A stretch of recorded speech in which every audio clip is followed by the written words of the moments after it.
and it just took my fitness, and at the time I was also doing CrossFit, just through the roof. Like it just smashed my performance, my hip extension, everything. It just took it through the roof.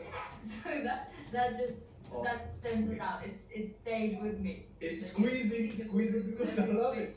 I love it. By the way, Chad, just a little aside, that works with everything, not just the swing. It works with the press, it works with the squats, it works with the pull-up, it works with the push-up. Yeah. And it then translated into all of those things. So like, oh, glutes. Yeah. Glutes. I love them. Very important. Awesome. Luca, what's your take on this best experience? Well, there's a few. I would say most memorable would have been my first SFG1, and that was in 2013. And I had trained for this for over a year, specifically for that. And it was just so awesome, the energy. There was like over 30, 35 people, including the instructors. The crowd was like hyped. Everyone's energy were like all gung-ho to learn and all absorbing everything from these masters. It was amazing, and I'll never forget, meeting these people that will forever, imprint in my mind the memory of just meeting them and learning from them. And all the people there, all the students, and the graduation, how intense it was. And everyone was like screaming, and then at the end we just kind of finished 3 days of intense hard training. And even though I didn't pass the first the snatch test the first time I attempted, it was just so exhilarating, and I was just on such a high for about 2 weeks after. Wow. And I said, this is it, this is what I want to do, and I want to continue with these guys, and I became a follower from Pablo before that. I told you that I learned from him in prison through his books, and I decided to take that path, and then from there was just kind of it solidified my passion and my you could say a little bit kind of a destiny in a way. So that was it. Awesome. Yeah, I think in my case it's something to a similar extent where I had a couple of epiphany moments. The first of all, I decided to invite Steve Cotter because in Switzerland it's such a remote area, probably close to New Zealand. Some kind of even though we're in the middle of Europe, you have to reach out, especially kettlebell, since they're so new in the Western world. You have to reach out so far and wide. So I remember when Steve visited us. But then that was one of those, and then others came by just learning not only the lifts and practicing the lifts, but I also had so many epiphany moments with you guys through these podcasts, which have really ingrained or just accelerated my learning experience to a degree which I cannot even measure. That's where it comes from. So awesome. Yeah, you guys are. It's an honor to be here. Thank you for the invitation. Awesome. You're welcome. It's the first edition of the Cannibal Adventures. And yeah, by the way, who are you? I think I'm Tony Stark. I have to be. Kat, who are you from the Avengers? I just learned who Tony Stark is last night, actually. I love it. You didn't know him. Love it. No, I was watching Iron Man 3 with my boyfriend. I don't watch superhero movies. And we finished watching, and I'm like, what do you guys want to be this guy? Don't they? He's like, oh yeah, Tony Stark is the best. Yeah, Tony. I don't even watch superhero movies. Okay. But my favorite currently is Sherlock from Benedict Cumberbatch. First time I watched it. Benedict Cumberbatch, I think that's the guy who also plays in the Avengers. He plays Doctor Strange, I think. Yes, and when I realized like, oh, surely I should watch it, but I don't watch superhero movies in principle, so I don't. Love it. Oh, love it. Luca, who are you?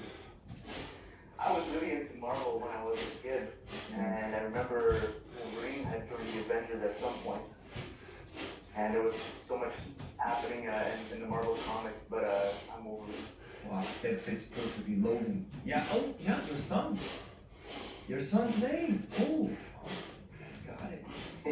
Well, I think one of the best super villains ever was Venom from Yeah.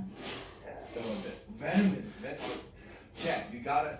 If you're not into superheroes, not into Avengers, just check out Spider-Man and Venom. I think Venom is such an intriguing villain. It's wow, awesome. So you guys, that's the best experience. Now let's turn it upside down. Worst experience, Cat. Oh, me go first. Ah, yeah. Worst experience. That's tough, right? Worst experience that Yeah. has to do with kettlebell. Fitness, if you have to expand a little bit, but let's stay in fitness. Oh, fitness. Okay. Worst experience. Oh my god, I don't remember anything that is too bad. But now that again something that jumps into my head. So there was once I was preparing for CrossFit competition, and it was an international. It was a regional. So you know how CrossFit is structured. Yeah. So you have CrossFit Open. There's just around the world you do it. Then you get selected for regionals. I don't know if that's still the case now. That was many years back in the day. And so I got picked for regionals, and it was my second year to be picked for regionals, and I was training for it. And they released the workout, and I was trying out the workout, and I realized that I couldn't do it. Like I was too weak. So you had to do something like 21 reps of 90 kilo deadlifts. And my deadlift was okay, but I'm 55 kilo weight. Yeah, that's So 21 reps of 90 kilo was a little bit too much, and I knew that. I realized that I couldn't do it with good form, and I had this choice of either not finishing it or breaking my form and potentially injuring myself. And I was crying hysterically when I was practicing it. When I realized I'm not going to be able to finish it, I'm going to face plant in front of the crowd of spectators in Australia. And I was like, I'm not going to finish it. I'm going to do it as much as I can, but I won't be able to finish it because I refuse to break my form. And now I'm realizing it, and then I got it out of my system. And then when I was doing it on the stadium, I indeed was the only one not to finish that workout. And the whole stadium was on its feet trying to cheer me on because all the other athletes had already done it, and I was just doing like 1 or 2 reps at a time. Because in between, you had to jump onto the box as well. And I jumped into the box, is no problem. And I didn't finish. And all the athletes were crowded around me. You know how they do in CrossFit, and they just cheer you on, which makes it worse. It was great. It was lovely that they were all crowded around me. You know, it was very friendly. But then I was already, I've experienced that failure, and I knew that I'm not going to crack. Like I'm not going to just start smashing myself against the bar. So it was like the worst experience, but it was also okay. And after that, I prepared myself for it. Just one question for this, Cap, because it's interesting to me is, don't you think, or do you think that I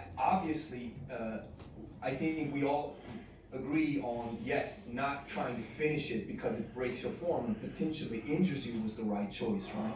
Mm-hmm. But how much do you think is this surrounding crew or the crowd that is cheering you on, which you said it actually makes it worse, right? But The peer pressure. the pressure, right? So yet you still decided, no, I'm not gonna do it. So how much do you think this peer pressure brought you to a point where you're like, no, I made up my mind, but let's do it, and then still get hurt? Did it push you to that level where you were like, come on, I'm overriding my initial idea to stop the lift or to stop the exercise? So could you repeat that? So This peer pressure, right, around you. So did it bring you to the point where you were like, maybe I want to do it. They're motivating me. I gotta do it. I initially said I'm not going to do it, but now I am going to do it. How much did it bring you to the point? Did you It's give like, in? yeah, did you give in? Because No. in so many No. instances, you see athletes. I just recently saw Brooke Wells, I think her name was, in power snatching and breaking her arm, right? So, how much did it push you to that, to give in? You know, it didn't. I understand what you mean. That how much would it tempt me? How much would that approval from the crowd of me wanting to give everything tempt me? It actually just strengthened my resolve because the thing is, I have a certain principle by which I live, and there was also a reason why I was doing fitness, and that was health. And even my coaching at the time was based all on technique and health and longevity, like me being able to continue. So the competition itself was just a competition. In fact, I actually got accepted into regionals the year before, and I didn't go because I had life issues. Like I had life, I had training, I had work, and I didn't go. My employer at the time said, "What? Why aren't you going? This is such a good opportunity." I didn't go, and then I realized, oh yeah, it would be good. And the next year I got accepted. So I didn't think that it was such a big deal. But I did feel a bit shame when I was preparing for a bit of shame for losing because I was actually used to winning in CrossFit. And then, but then during it, I already just felt the strength in my resolve because I really like overcoming these things, like overcoming the desire to please and then doing what I want anyway. And because my principle was about the technique, it was more important than winning. And because of that, I don't think I'm a very good athlete. Like I stopped.